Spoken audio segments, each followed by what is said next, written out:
जय हिंद मेरे प्यारे दोस्तों। आज है 11 अप्रैल 2025 और आज की जितने भी महत्वपूर्ण करंट अफेयर्स होंगी और स्टैटिक जीके होंगे वो सभी हम इस वीडियो में डिस्कस करेंगे। तो आइए शुरू करते हैं आज का हमारा करंट अफेयर्स का महत्वपूर्ण सेशन। मेरे प्यारे दोस्तों, आज का हमारा पहला प्रश्न है बिम्स्टेक की तीसरी कृषि मंत्री स्तरीय बैठक कहां आयोजित हुई है? बिम्स्टेक की तीसरी कृषि मंत्री स्तरीय बैठक कहां आयोजित हुई है? तो काठमांडू में आयोजित हुई है मेरे प्यारे दोस्तों। और काठमांडू जो है वो नेपाल की राजधानी है। अब देखो, नई दिल्ली में मेरे प्यारे बच्चों DRDO का हेडक्वार्टर है, याद रखना। DRDO का हेडक्वार्टर, पंजाब नेशनल बैंक का हेडक्वार्टर, NHAI का मतलब होता है national highway authority of India का हेडक्वार्टर कहाँ है? तो नई दिल्ली में है। नीति आयोग का हेडक्वार्टर कहाँ है? तो नई दिल्ली में है। और नीति आयोग का फुल फॉर्म होता है national institution for transforming India. देखो दोस्तों, फिर से BSF का हेडक्वार्टर मेरे प्यारे बच्चों, ITBP का हेडक्वार्टर कहाँ है? तो नई दिल्ली में है, याद रखना।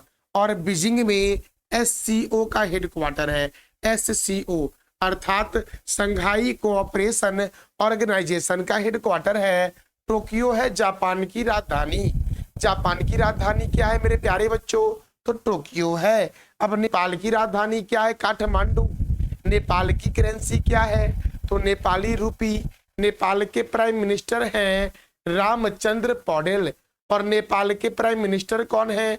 तो KP शर्मा ओली है नेपाल के प्राइम मिनिस्टर, याद रखना। नेपाल की पर्यटक राजधानी क्या है? तो पोखरा है। प्रथम अंतर्राष्ट्रीय इंद्रधनुष पर्यटन सम्मेलन का आयोजन जो हुआ वो नेपाल की राजधानी काठमांडू में हुआ। और प्रकाश मान सिंह जो है वो नेपाल सर्वोच्च न्यायालय के मुख्य न्यायाधीश हैं। देखो मेरे प्यारे बच्चों, देखो भारत एवं नेपाल के मध्य सूर्य किरण सैन्य अभ्यास होता है, याद रखना। पूछा भी गया एग्जाम में कि सूर्य किरण सैन्य अभ्यास भारत और किस देश के बीच होता है? तो भारत और नेपाल के बीच। फिर से मेरे प्यारे बच्चों, भारत एवं चीन के बीच जो होता है वो होता है हैंड इन हैंड सैन्य अभ्यास जो होता है वो भारत और चीन के बीच होता है। वही मैं पूछूं कि भारत एवं बांग्लादेश के बीच मेरे प्यारे बच्चों बोगो सागर होता है। बोगो सागर नौसैनिक अभ्यास और संप्रीति सैन्य अभ्यास जो होता है वो भारत और बांग्लादेश के बीच होता है। हमारा अगला प्रश्न दोस्तों क्या है? राष्ट्रीय पालतू पशु दिवस कब मनाया जाता है? तो राष्ट्रीय पालतू पशु दिवस मनाया जाता है प्रत्येक वर्ष 11 अप्रैल को मेरे प्यारे दोस्तों। कब मनाया जाता है? तो 11 अप्रैल को मनाया जाता है। और पिछले दिन का दोस्तों जो मैंने प्रश्न किया था आपको लास्ट में 3, उस प्रश्न के सबसे अच्छा जवाब देने वाले जो हमारे विजेता हैं वो है प्रीति कुमारी मेरे प्यारे बच्चों, याद रखना। तो दोस्तों मैं वीडियो के एंड में भी आपसे 3 प्रश्न करूंगा जिसका जवाब आपको देना है कमेंट बॉक्स में। अगर आपका भी जवाब अच्छा होता है तो आपका मैं नाम अवश्य लूंगा। अब देखो, अप्रैल महीने में और कौन कौन से महत्वपूर्ण दिवस मनाए गए? तो विश्व ऑटिज्म जागरूकता दिवस 2 अप्रैल, हिंदी रंगमंच दिवस 3 अप्रैल। मैं अगर पूछूं कि हिंदी रंगमंच दिवस कब मनाया गया तो 3 अप्रैल। और अगर मैं पूछूं कि विश्व रंगमंच दिवस कब मनाया गया 27 मार्च, याद रखना आप। अंतर्राष्ट्रीय खाद्यान्न जागरूकता दिवस 4 अप्रैल को मनाया जाता है। राष्ट्रीय समुद्री दिवस 5 अप्रैल।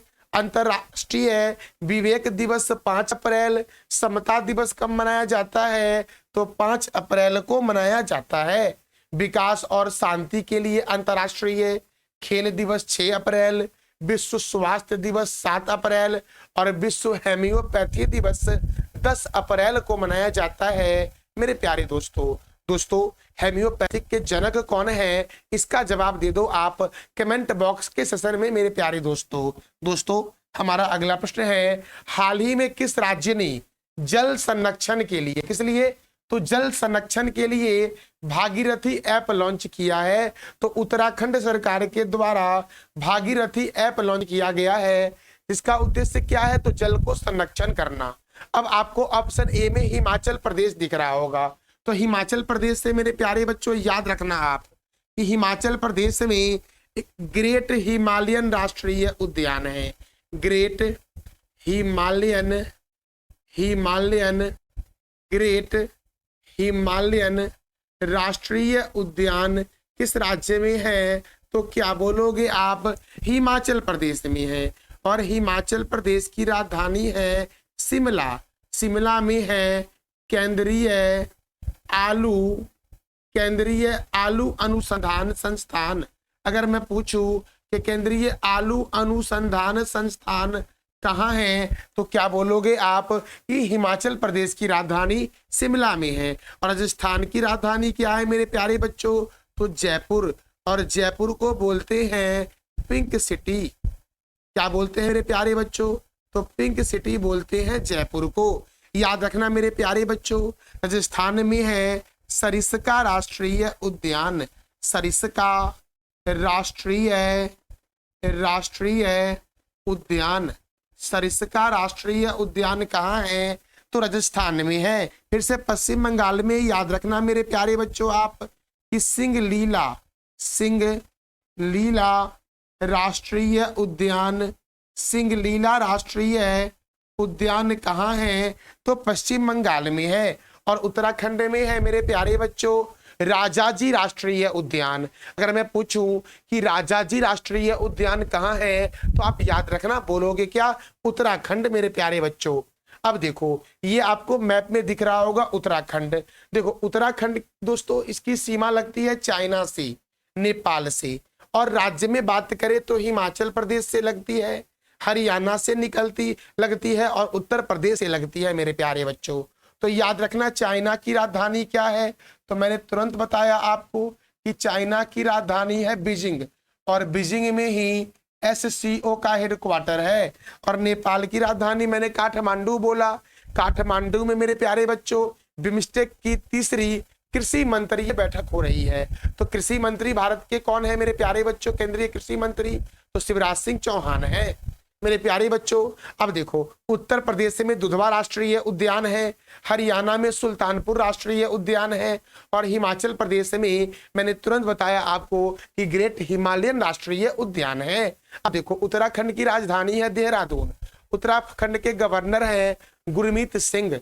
उत्तराखंड के मुख्यमंत्री हैं पुष्कर सिंह धामी। और यहाँ पर राज्यसभा मेरे प्यारे बच्चों 3 है और लोकसभा 5 है। फिर से याद रखना मेरे प्यारे बच्चों आप कि गंगोत्री राष्ट्रीय उद्यान, नंदा देवी राष्ट्रीय उद्यान, फूलों की घाटी राष्ट्रीय उद्यान उत्तराखंड में है। और उत्तराखंड की सीमा लगती है हिमाचल प्रदेश से, हरियाणा से, उत्तर प्रदेश से, नेपाल से और चाइना से मेरे प्यारे बच्चों।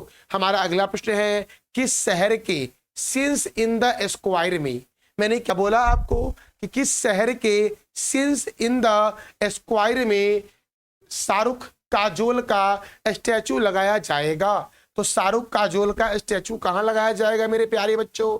तो सिंस इन द स्क्वायर में। और यह किस शहर में है? तो लंदन में है। याद रखना मेरे प्यारे बच्चों आप। और लंदन जो है वो टेम्स नदी के किनारे है। तो आप बताओ कमेंट बॉक्स में कि पेरिस जो है ये कौन से नदी के किनारे है। अगला प्रश्न हमारा है, नौसेना के लिए किस देश से भारत 26 राफेल खरीदेगा? ये जो 26 राफेल खरीदेगा भारत, इसका कुल मूल्य है 63,000 करोड़ रुपए मेरे प्यारे बच्चों। कितने हैं? 63,000 करोड़। और याद रखना, जो 26 राफेल भारत खरीदेगा वो किससे खरीदेगा? तो फ्रांस से खरीदेगा। किससे खरीदेगा मेरे प्यारे बच्चों? तो फ्रांस से खरीदेगा। अब फ्रांस से खरीदेगा तो फ्रांस की राजधानी है पेरिस। और पेरिस में यूनेस्को का मुख्यालय है। यूनेस्को का मुख्यालय कहाँ है? तो पेरिस में है। और पेरिस जो दोस्तों है वो सीन नदी के किनारे है। फ्रांस के राष्ट्रपति हैं इमैनुअल मैक्रोन और फ्रांस के राष्ट्रपति रहते हैं एलसी पैलेस में, याद रखना एलसी पैलेस में फ्रांस के राष्ट्रपति रहते हैं। अच्छा, व्हाइट हाउस में किस देश के राष्ट्रपति रहते हैं, इसका जवाब दे दो आप कमेंट बॉक्स में। और फ्रांस की करेंसी क्या है, तो यूरो है मेरे प्यारे बच्चों। हमारा अगला प्रश्न क्या है वो हम देखते हैं। तो हमारा अगला प्रश्न है किस राज्य में भारत का सबसे बड़ा पेट्रोकेमिकल संयंत्र बनाया जाएगा। भारत का सबसे बड़ा पेट्रोकेमिकल संयंत्र जो बनाया जाएगा वो ओडिशा के पाराद्वीप में बनाया जाएगा। कहाँ बनाया जाएगा, तो ओडिशा के पाराद्वीप में। अब मेरे प्यारे बच्चों, पश्चिम बंगाल से तो मैंने तुरंत बताया आपको कि सिंगलीला राष्ट्रीय उद्यान है। हरियाणा में मैंने बताया सुल्तानपुर राष्ट्रीय उद्यान है और कालेसर राष्ट्रीय उद्यान है। गुजरात में ब्लैकबक राष्ट्रीय उद्यान है। गिर राष्ट्रीय उद्यान कहाँ है, तो गुजरात में ही है मेरे प्यारे बच्चों। अब मैंने क्या बोला कि भारत का सबसे बड़ा पेट्रोकेमिकल संयंत्र ओडिशा में बनेगा। ओडिशा में कहां पर बनेगा, तो ओडिशा के पाराद्वीप में बनेगा। और ये कौन बना रहा है, तो इंडियन ऑयल कॉरपोरेशन लिमिटेड द्वारा बनाया जा रहा है। तो मेरे प्यारे बच्चों याद रखना, इसकी जो लागत होगी वो कितनी लागत लगाई गई है, तो 61,077 करोड़ रुपए मेरे प्यारे बच्चों। अच्छा, केंद्रीय पेट्रोलियम और प्राकृतिक गैस मंत्री कौन है, तो हरदीप सिंह पुरी है। अब मेरे प्यारे बच्चों, इंडियन ऑयल कॉरपोरेशन लिमिटेड द्वारा यह डेवलप किया जा रहा है। तो इंडियन ऑयल कॉरपोरेशन लिमिटेड का हेडक्वार्टर नई दिल्ली में है और इसकी स्थापना हुई थी 30 जून 1959 को। और इसके चेयरमैन कौन है, तो अरविंदर सिंह सहनी जो है वो है IOC के चेयरमैन मेरे प्यारे बच्चों। अब ओडिशा में बनेगा, तो ओडिशा की राजधानी है भुवनेश्वर। ओडिशा का प्राचीन नाम कलिंग है। अच्छा मेरे प्यारे बच्चों, दिल्ली का प्राचीन नाम क्या है, ये आप बता दो कमेंट बॉक्स में। असम का प्राचीन नाम कामरूप है मेरे प्यारे बच्चों। देखो, सम्राट अशोक ने 261 ईसा पूर्व में कलिंग पर विजय प्राप्त किया था। ओडिशा के मुख्यमंत्री हैं मोहन चरण मांझी। ओडिशा के गवर्नर हैं कंभमपति हरि बाबू। ओडिशा में राज्यसभा 10 है और लोकसभा 21 है। ओडिशा की स्थापना 1 अप्रैल 1936 को हुई थी, याद रखना। 1 अप्रैल को ओडिशा अपना स्थापना दिवस मनाता है या उत्कल दिवस मनाता है, यह भी याद रखना। सिंपली पाल अभ्यारण्य जो है वो ओडिशा में है। गहिर मठ वन्य जीव अभ्यारण्य, भितरी कनिका राष्ट्रीय उद्यान, बैसीपल्ली वन्य जीव अभ्यारण्य, बद्रमा वन्य जीव अभ्यारण्य, नंद कानन वन्य जीव अभ्यारण्य और सप्तकोशिया बाघ रिजर्व ओडिशा में है मेरे प्यारे बच्चों। देखो दोस्तों, मैं आपको सारे महत्वपूर्ण करंट अफेयर्स को करवा रहा हूं और स्टैटिक जीके भी करवा रहा हूं। करलापट वन्य जीव अभ्यारण्य ओडिशा में है। बिरसा मुंडा अंतरराष्ट्रीय हॉकी स्टेडियम जो है ये ओडिशा के राउरकेला में है। बाराबाती स्टेडियम कटक में है और कटक जो मेरे प्यारे बच्चों है ये महानदी के किनारे है।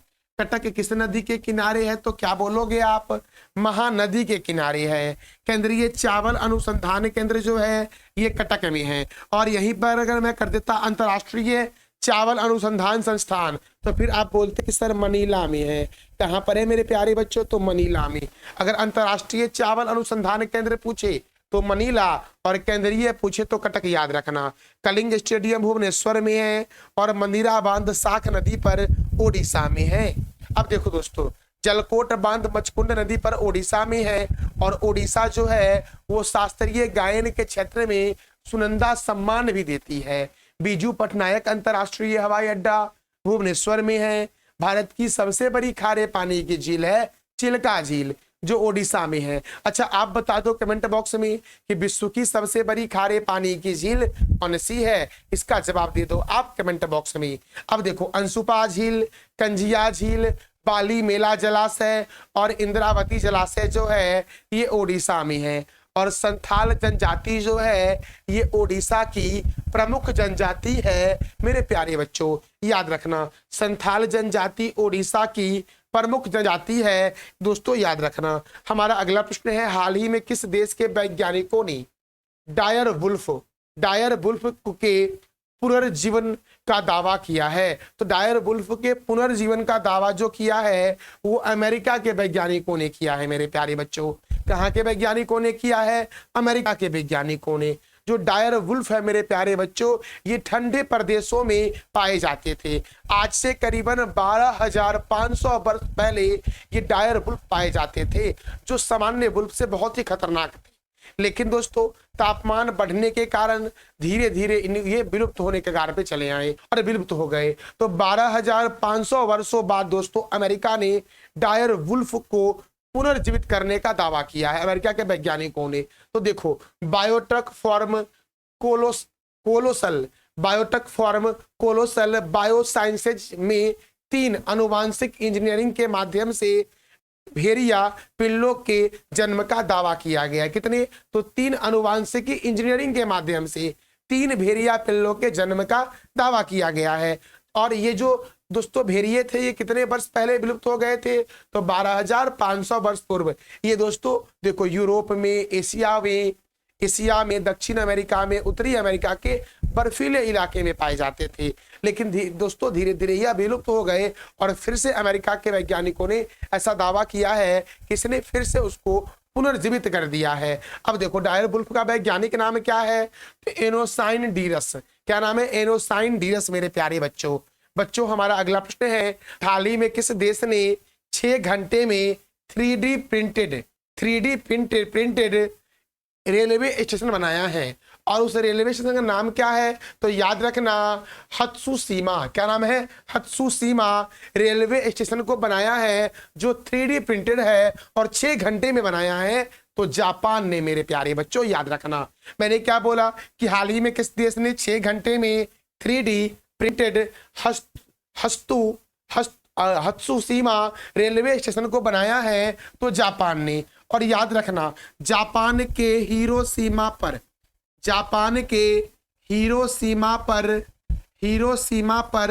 और जापान के नागासाकी पर पहली बार परमाणु बम का प्रयोग किया गया था। जो हिरोशिमा पर मेरे प्यारे बच्चों परमाणु बम का प्रयोग किया गया था वो 6 अगस्त को किया गया था। कब किया गया था? 6 अगस्त 1945 को। और नागासाकी पर 9 अगस्त 1945 को प्रयोग किया गया था। और ये जो प्रयोग किया गया था वो अमेरिका के द्वारा किया गया था।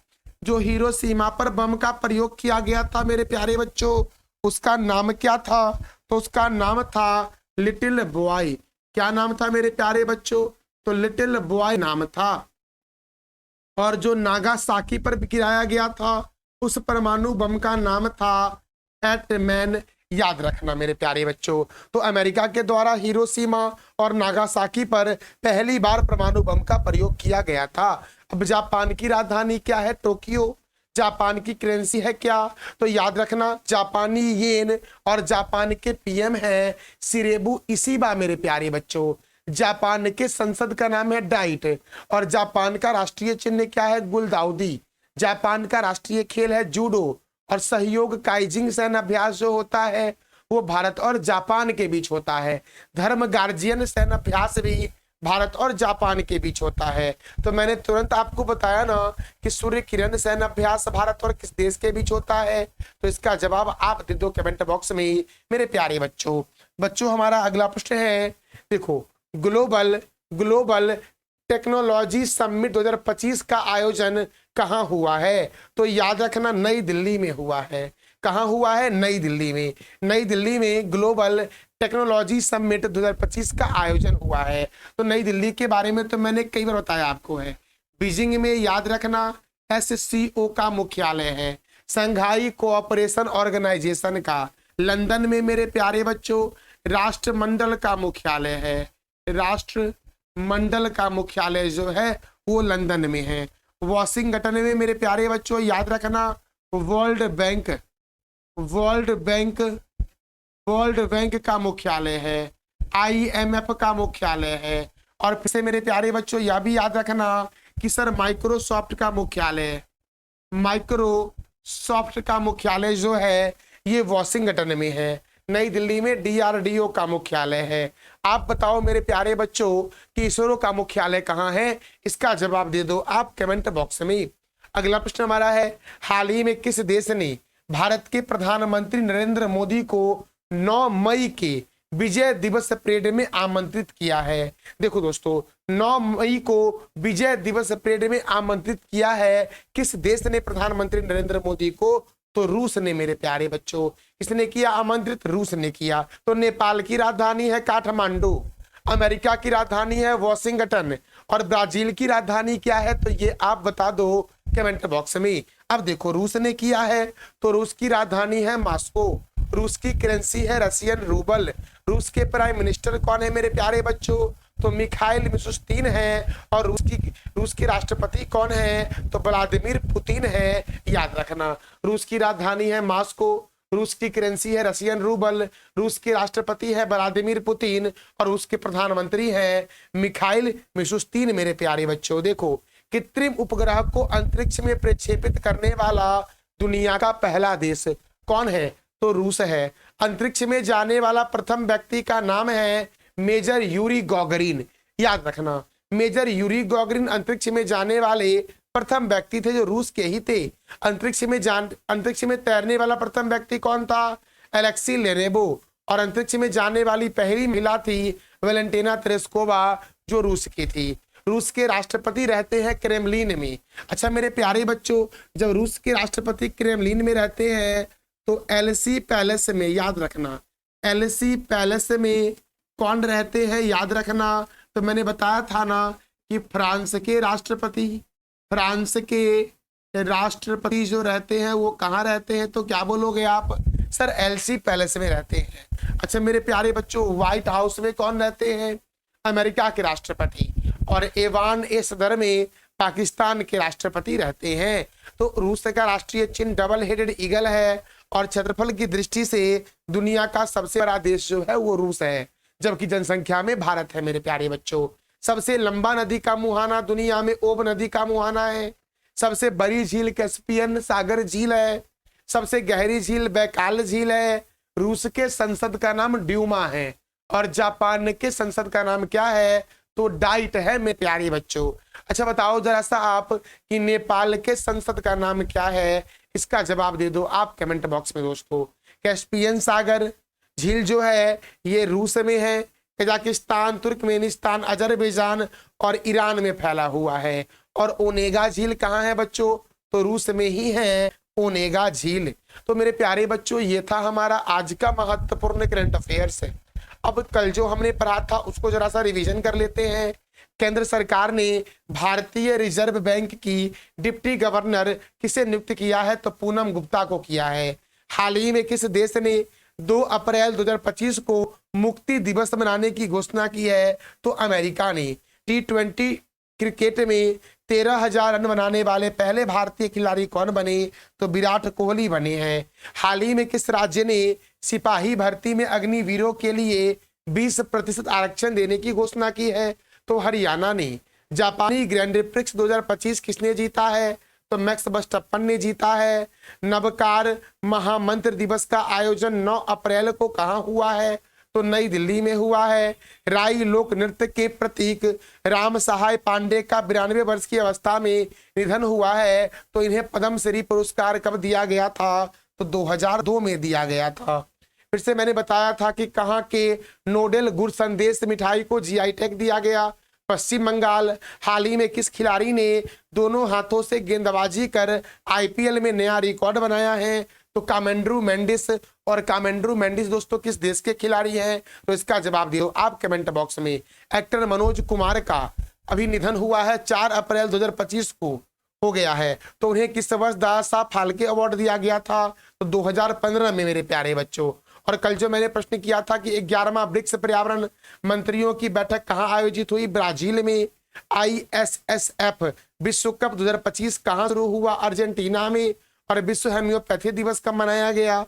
तो 10 अप्रैल को। आज का आपका 3 प्रश्न है जिसका जवाब देना है आपको कमेंट बॉक्स में मेरे प्यारे बच्चों। प्रश्न है ग्लोबल टेक्नोलॉजी समिट 2025 का आयोजन कहाँ हुआ है? किस देश के संसद का नाम डाइट है और कलिंग स्टेडियम कहाँ है। तो तीनों प्रश्नों का जवाब देना है कमेंट बॉक्स में आपको, और जिसका भी जवाब मेरे प्यारे बच्चों बेहतरीन होगा उसका नाम मैं अवश्य लूंगा मेरे प्यारे बच्चों। तो ये था हमारा आज का महत्वपूर्ण current affairs with static GK. इस वीडियो का पीडीएफ आपको टेलीग्राम पर मिलेगा, जिसका लिंक वीडियो के डिस्क्रिप्शन बॉक्स में है मेरे प्यारे बच्चों। तो जानकारी अच्छी लगी तो इसका फीडबैक आप अवश्य कमेंट बॉक्स में देना।